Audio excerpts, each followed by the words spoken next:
How's it going, guys? This is Average Scale Modeler, and today I will be doing the building review of Italeri's J87 Stuka.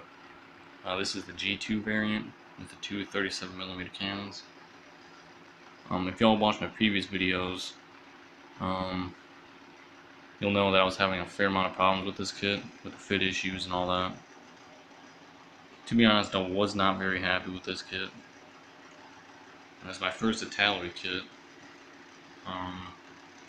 I'll probably buy some more. I just feel like I got a bad mold on this one. But I do hear they have quality products, so I'm definitely not going to stop buying Italeri stuff. It has nice surface details and all that. Except the cowling did not fit correctly at all. It was just horrible.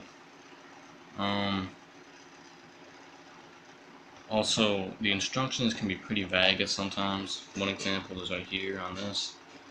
This piece right here, all they give you is like an arrow. It took me about literally an hour or two to figure out what to do. I think that's probably my fault. I was pretty upset with that. But I think I did it the way the instructions said so. But for some reason, the cannons seem to have an upward incline to them. I don't know if that's because I installed it wrong, because the instructions were kind of vague, or because I didn't read them right, or because the part right here in the back was too big. So unfortunately, I think I'm going to have to break off that part, sand it down, and reinstall it, which is something I really don't want to do, because that's when I usually screw up my kits even worse. You guys know what I'm talking about. It's happened to you. Also, I had this weird part right here. Not really sure what happened, but this side's higher than the other. But that shouldn't be a problem because the propeller hub will take care of that. The photo etch is nice. This is my first build with photo etch.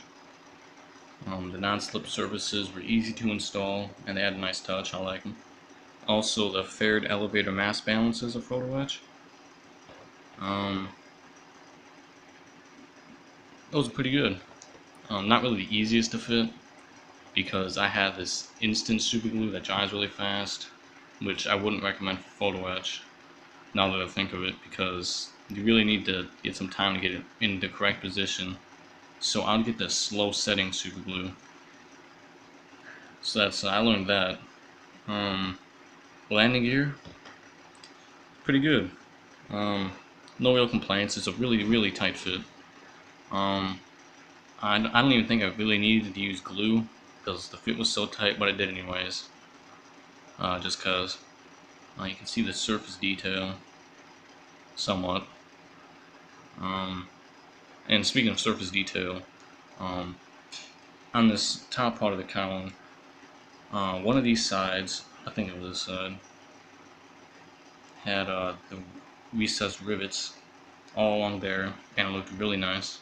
But as I was installing this, or at least trying to, because the fit was just horrible, you can probably see all the putty marks.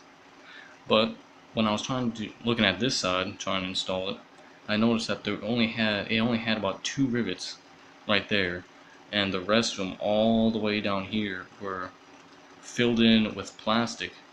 Like the plastic didn't get into all the holes, and there was pieces of plastic that were raised like that. We had to sand those down. So that kind of tipped me off, to let me know that this thing probably was not molded the best. But that really didn't matter, that one side had it and one side didn't, because since I had to use the putty, I sanded off all the surface detail. So that kind of sucked. But that's the way it goes sometimes. As you can see, I'm masking the cockpit right now. I never seem to have good luck with this. Paint always seems to get in. But you just have to repaint it and whatever. I glued on these balances right here, which was, I think, a mistake by me. I should have left those small pieces off until after I'm done painting.